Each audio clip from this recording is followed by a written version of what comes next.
Thank you very much. I hope I don't go beyond 45 minutes. 'Cause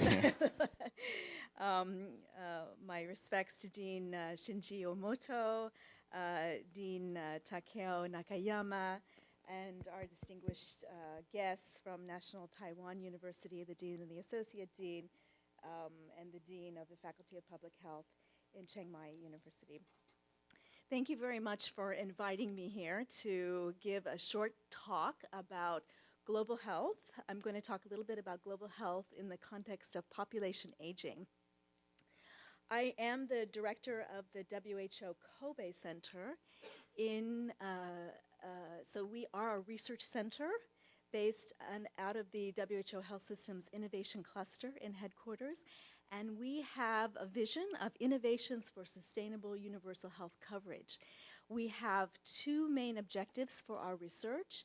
The first is to carry out research and support gathering evidence to accelerate health systems change in light of population aging.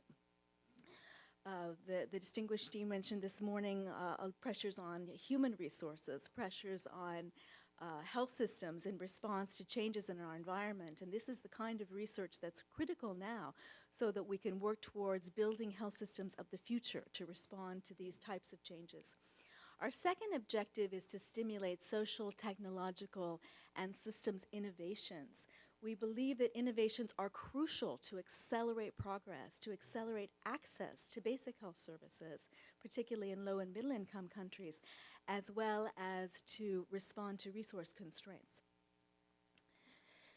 I will talk a little bit today about why population aging is an important issue for the world and also Asia.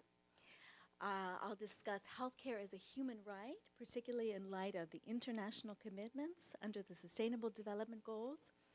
And I'll talk a little bit about the research agenda in moving forward the progressive realization of universal health coverage, particularly in light of the pressures of population aging.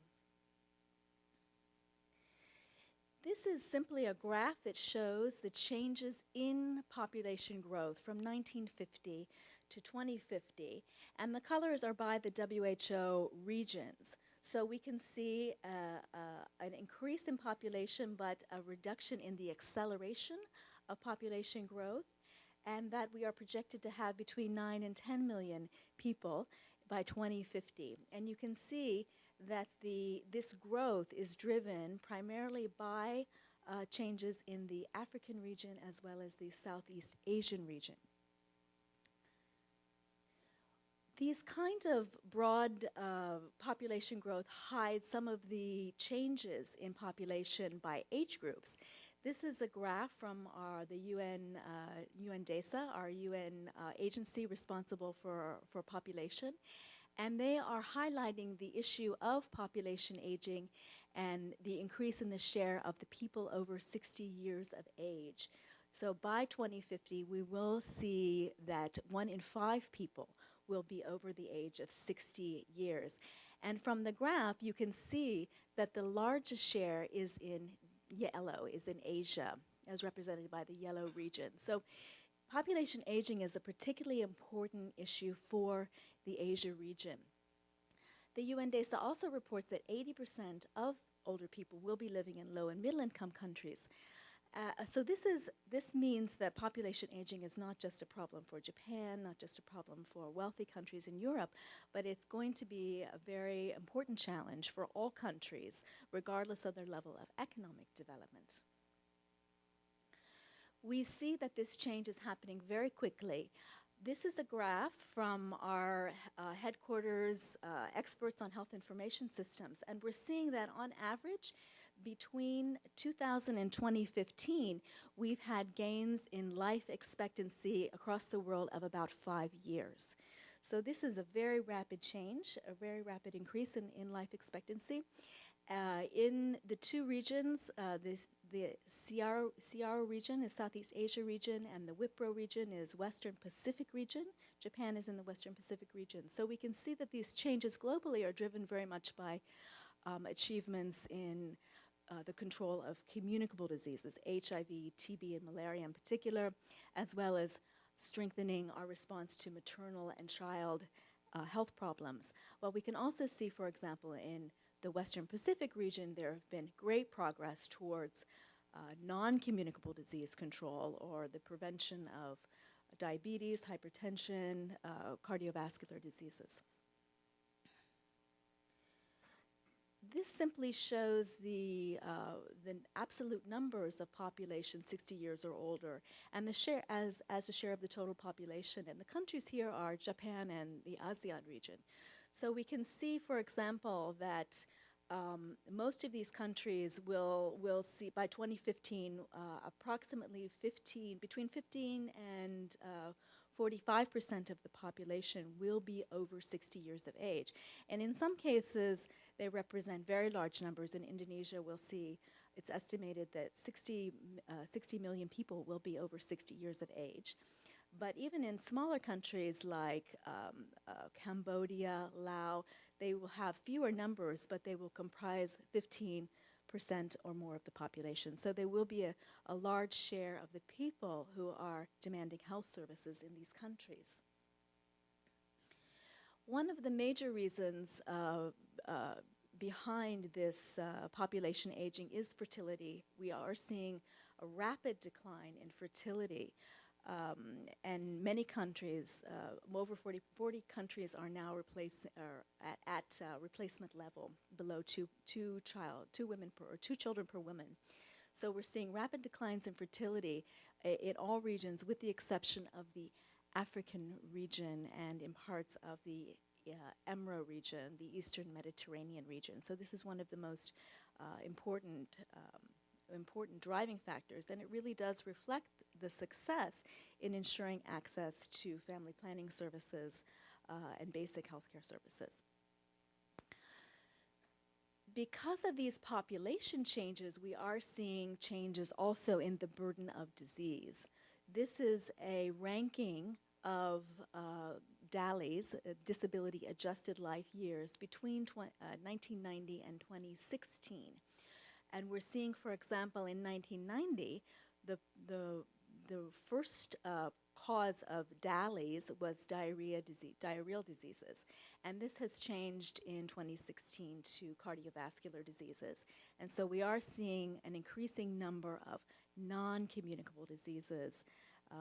And now WHO estimates that non-communicable diseases, which we consider cardiovascular diseases, diabetes, chronic obstructive pulmonary diseases, they account for 68% of total deaths globally, or 38 million deaths per year.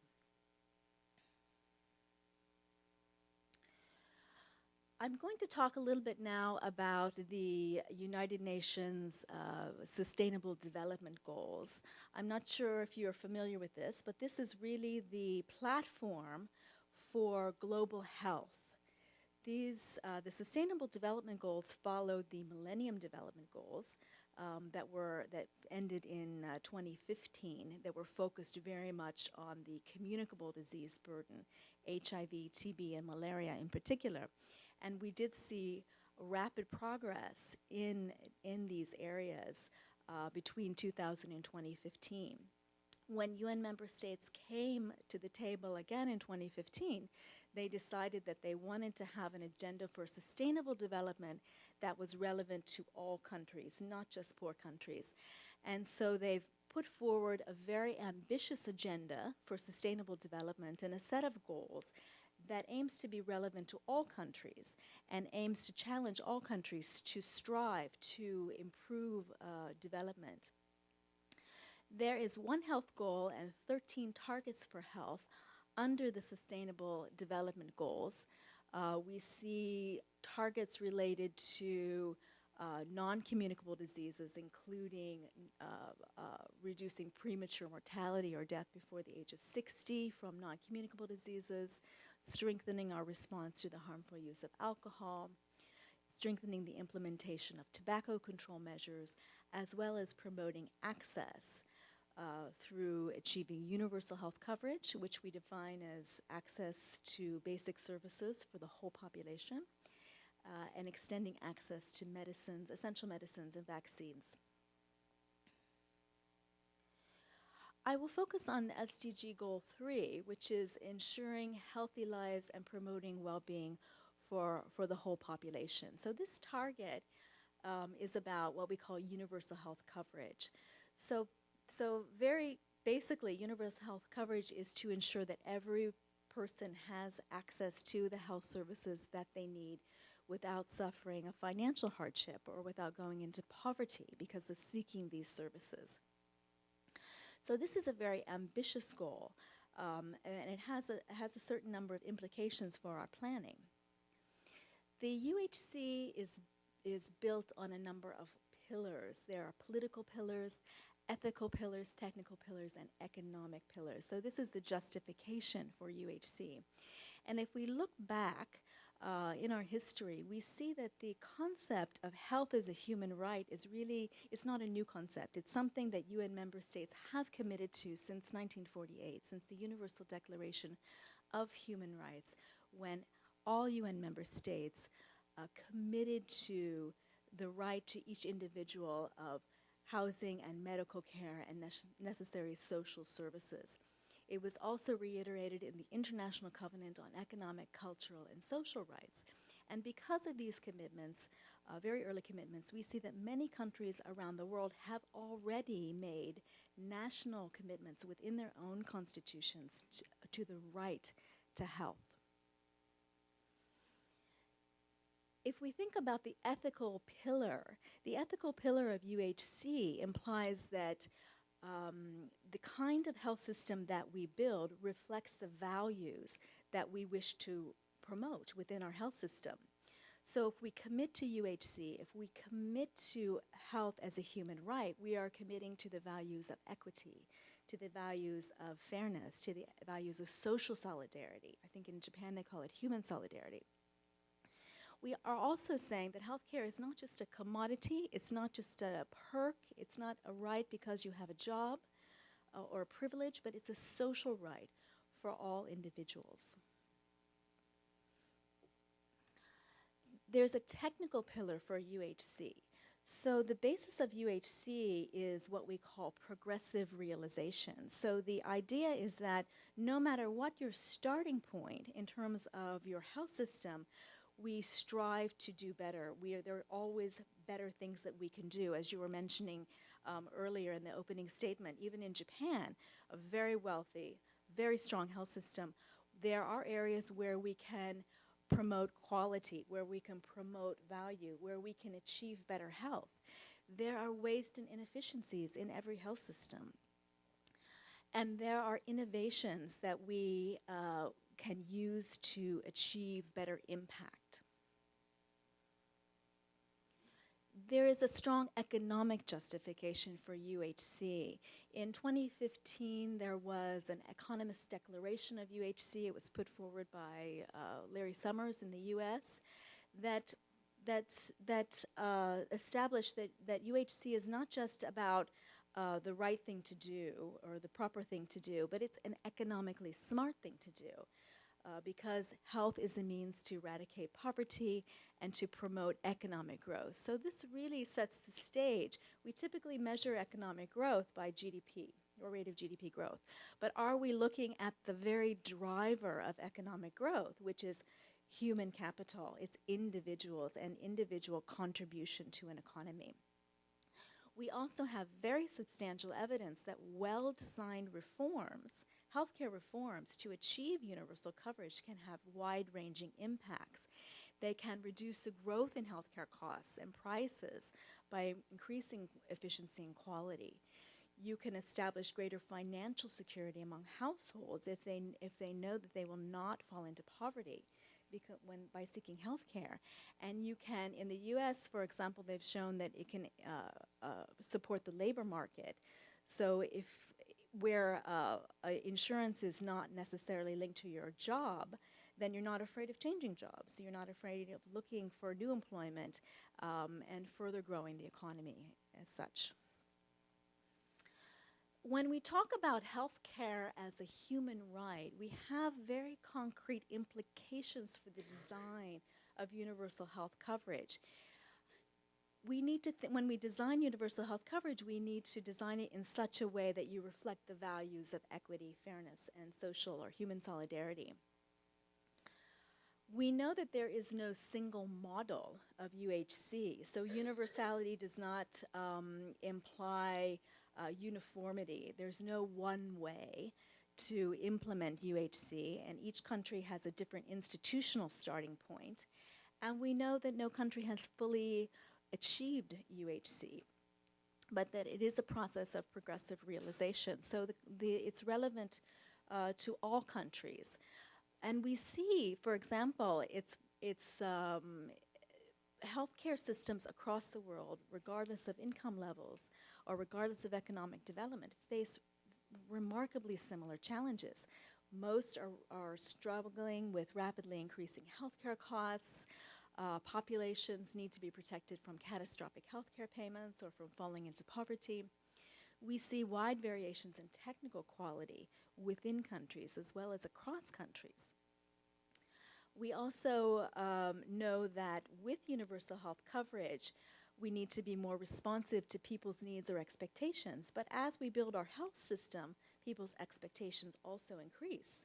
Their demands also increase. So we continually struggle with responding to people's demands and expectations.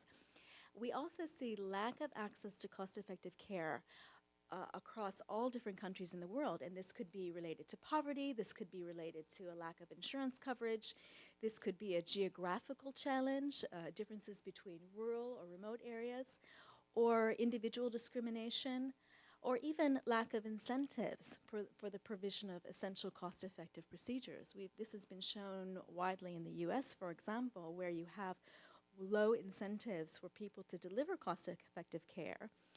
They don't do it. They go for different types of care or care in which can get higher reimbursement.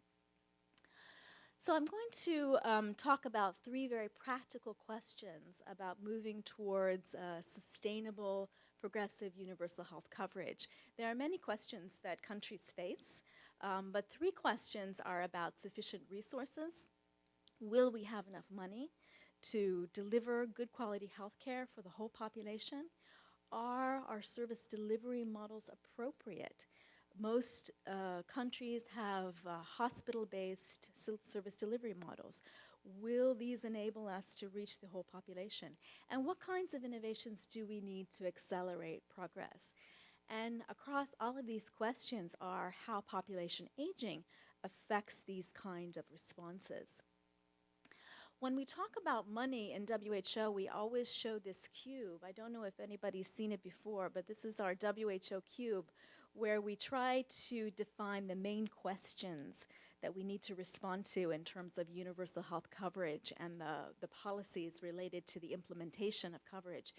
We have three questions. The first is the breadth. You have to define who is insured or who is covered through your universal health package. The depth, or what kind of services do you cover, and the height. How much of this cost of the benefits package is covered by public funding? So these are the three main questions that we grapple with. When you talk about healthcare as a human right, it does imply that we have committed to systems in place that cover the entire population. So the breadth is universal. It also implies that some people will not be able to pay. We know that in every country you have populations that are simply unable to contribute, and so this requires public funding for those populations or mechanisms to fund coverage for people who are unable to contribute.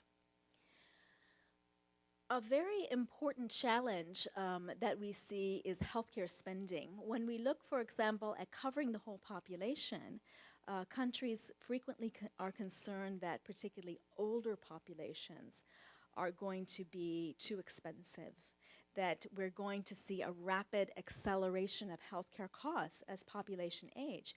And indeed, this is three countries from the OECD health statistics, the Czech Republic, Korea, and the Netherlands, where we see uniformly an increase in healthcare spending by age group, and this is adjusted to per capita spending. And what we see, however, is not a uniform increase in spending at the same level, but a wide variation across countries. So when we think about this variation, what is really behind these numbers? One of the most important issues behind these numbers is the service delivery model. How much money you spend depends very much on how you allocate resources across the health system.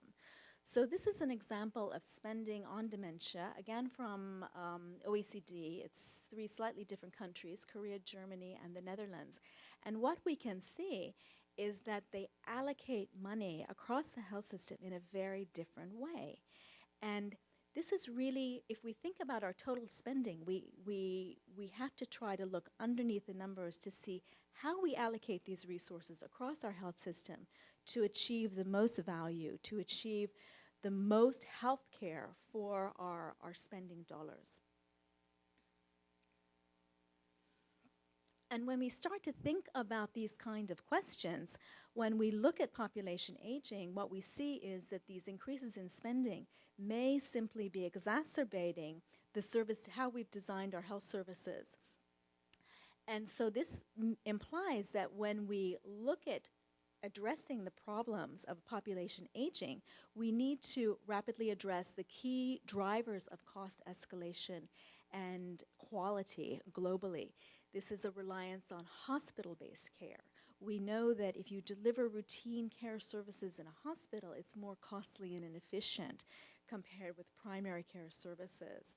And in fact, patients prefer generally primary care services that are closer to their own communities. Systems that are based on fee-for-service payments to healthcare providers.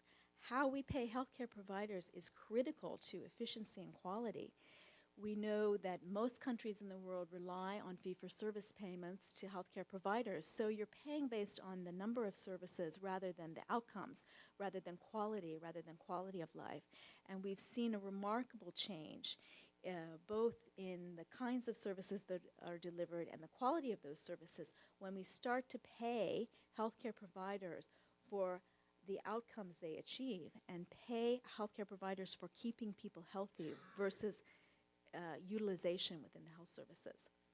We also know that one of the most important drivers of cost escalation is the introduction of new technologies, medicine, and diagnostics without sufficient knowledge about whether they're better than what is currently being used. So we see this, for example, in the US, my own country, where you introduce diagnostics without a complete evaluation of whether or not that extra dollar or that extra amount of money that you pay for these diagnostics give you better patient outcomes. Going back to the service delivery model, this is the WHO PHC service delivery model, which focuses on primary health care and what we call the patient-centered approach. So with population aging comes a stronger emphasis on different outcomes. When we talk about, for example, our achievements in the health sector, we tend to talk about mortality, we tend to talk about curing a disease. But when you have older populations, it's more about ensuring autonomy, ensuring functional ability, and it's not necessarily, it's about a continuous care model. So I think this implies that we have to think about the design of our system so that we can continually monitor patients, put systems in place where we can identify problems quickly so that we can refer patients who do have serious needs. So I think this kind of a primary care model is well adapted to the needs of, particularly the needs of older populations. In addition, during the last years of life, we see that health needs are also interlinked with social needs. So we're seeing some very interesting innovations where primary healthcare providers are not just prescribing medicine, but they're prescribing social interaction. They're prescribing community activities. They're prescribing walking. They're prescribing all sorts of different kinds of activities to ensure that people are healthy, are active, they are not socially isolated in their communities. And this kind of model enables you to pull in social services that are so critical for the welfare of older populations. Lastly, I'm going to talk a little bit about the innovations that we need to accelerate universal health coverage. This is a new area of work that we're doing at Kobe, and so I would be very keen to hear about your views on this one. This is a graph. When we think about innovations, WHO is challenged, particularly the Kobe Center, when we are thinking about innovations, particularly to accelerate UHC and addressing population aging. We are challenged by WHO to focus very much on the low and middle income countries that are facing some of the most serious health challenges. So when we look at the challenges, this is a graph of most WHO member states, about 190 WHO member states for which we have data on healthy life expectancy. And so the blue bar is healthy life expectancy, and the red dot is an index of universal health coverage. So this is basically an index of how well the health system is functioning in the given country. So when we look at this, so the idea here is that we're looking at what kind of innovations are important to these countries. And so what we see very generally, I will categorize countries in different groupings. And the groupings are based very much on the kinds of health problems that you see in these countries. What are the challenges to achieving longer life expectancy?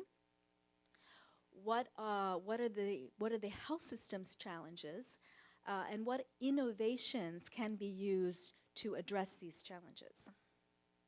So if we look at this grouping of countries at the very end, we see that we have 59 countries, in fact, in which healthy life expectancy is under 60 years of age.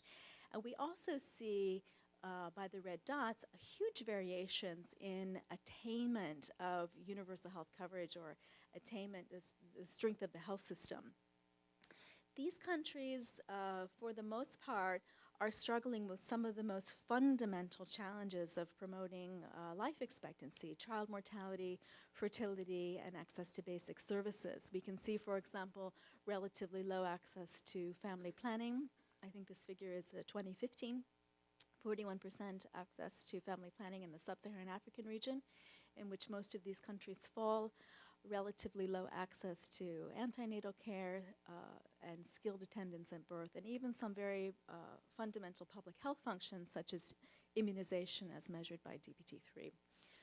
So in this environment, the kind of innovations that are needed and the kind of innovations that we see most often are those innovations to extend access to basic healthcare services. There is something called frugal innovations. So these are have been defined in one instance as lean tools and techniques. You can't see this picture. This is a very cool picture of an ECG machine that's being used in India. So it's an ECG machine that's been developed for environments in which you cannot rely on electricity. It's durable, it's portable, it's adapted to printer technology. So this is a very good example of a technology that's being used in a resource-constrained environment. It's also an excellent example of a technology that's designed for use in India, but it's now being adopted in Europe and other countries in the world. So it's what we call reverse innovation. So it's a very good, durable, portable technology that now has applications globally. Another example of a frugal innovation is an opportunistic solution. So this is an example of applying technology that was not designed for the health sector, but has important applications for health problems. So we see, for example, a very common program of using SMS to promote medication adherence. So this is using simple technology, and it's having very important impact on adherence to medication for, in this instance, HIV care and treatment. If we look at this middle set of countries, we see quite a huge variation. Healthy life expectancy between 60 and 70 years, and still a wide variation in levels of UHC attainment. But what we see, some of the biggest challenges to promote healthy life expectancy for these countries is about prevention and control of non-communicable diseases. So, for example, we have some of the Pacific Islands here. We have countries in South America, Latin America. What we see in these countries, they're investing in their health systems, but they have not yet extended full access to the most cost-effective interventions that promote healthy aging. For example, prevention and control of diabetes and hypertension.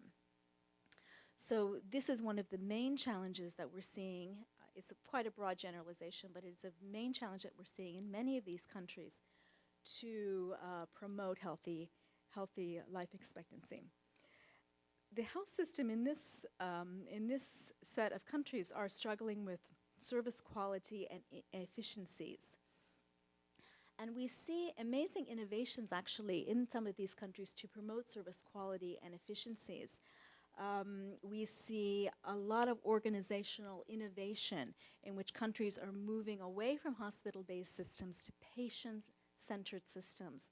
We see, for example, you mentioned human resources. This morning, I was working in South Africa previously, and they promoted a very interesting innovation in terms of task shifting. So nurses were prescribing drugs, basically at the primary center level. And this is an innovation, a very important innovation, but it's an innovation that came out of a resource-constrained environment simply because they could not deploy doctors to these regions. So these types of innovations are very interesting because they're coming out of the pressure of resource constraints. We're also seeing lots of innovation in terms of how we pay for prevention, how we pay for quality, how we pay for health outcomes. The technological innovations to improve service quality and efficiency are wide-ranging. So we do see that these technologies, such as electronic medical records that are widely used in more developed settings, are being adopted, even though they're rather expensive. We are seeing telemedicine. And we're also seeing, again, technologies to improve medication adherence, apps, reminder systems, SMS, smart pills, cash incentive, coaching systems. So we're seeing a whole series of innovations that enable us to get better health for every single amount of resource that we put into the health system. The last set of countries include Japan and Italy, Europe, where we have healthy life expectancy in excess of 70 years and relatively high levels of UHC attainment. In these countries, what we are seeing, for example, are growing populations of 85 plus, though we're seeing rapid aging, and the aging is taking place among the oldest group of people. We're also seeing very high consumer expectations from the health system. People are making a lot of demands on the health system. And these countries are, while they have achieved universal health coverage to a large extent, they're facing the issue of cost control in trying to keep costs contained. The innovations that we're seeing in these kinds of settings, we're also seeing delivery models, but we're seeing delivery models that are addressing the needs of older people. Particularly service delivery models that deal with what we call high-cost, high-need patients, people that have multiple chronic conditions, require heavy use of the health system. We're seeing very important innovations in terms of the integration of social care into the healthcare system, because we're realizing that things like social isolation are as dangerous for people as smoking. We're also seeing innovations in terms of end-of-life care. How do we manage individuals and the needs of individuals at the end of their life?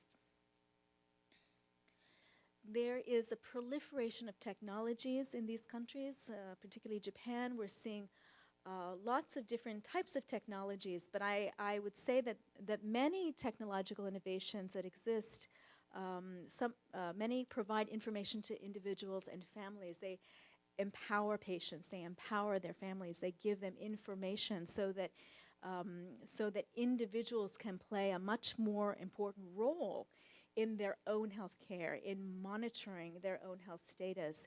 Their families and their communities can be a part of identifying when there's risk, identifying when there's a problems, making sure that they access care when there are serious problems. So we have wearable technologies, we have innovations in patient remote monitoring systems, and here's an example of a blood pressure e-reader.